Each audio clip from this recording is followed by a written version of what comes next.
If you've created your zombie file, your Halloween disco file, to be submitted for coursework, then it has to satisfy the criteria here. So there's got to be prepared assets. So there's got to be all the little pieces it's made from have all got to be saved. The file itself has got to be saved in the right way, and it's got to be consistently saved in a folder structure with correct names. So if I look here, I've got a Halloween flyer folder. In there I've got 3 files. I'll make those a bit bigger so we can see them a little bit better. I've got my print version. This is my Halloween flyer for the web.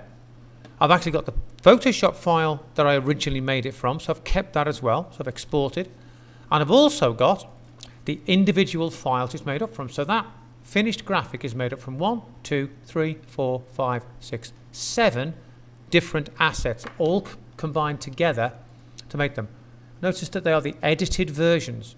So the edited versions are the eye, the darkened school, the blood moon, the slightly greeny and noisy teacher. To do that, of course, obviously, for the whole thing, it'd be file and save to save the paint shop file, and export as the right sort of file, so export as, so as a JPEG or a PNG. You need, of course, to check that your image is the right size and that it's the right resolution. So if you've been told to make a 300 DPI image, that should say 300. Okay? And if you've been told to save it as a 400 pixel wide image, that should say 400. And notice that these things will change. So I might be, as I change one, it will change the others. Okay? So you need to know what format you need to save it in or export it as, and export it as those formats. The individual files you save by right mouse clicking on them and export as. Now, if you want them to keep their transparent backgrounds, you always need to export as PNGs.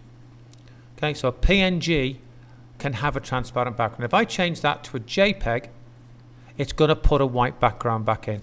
So if something which is going to have a transparent background, you need to save it as a PNG.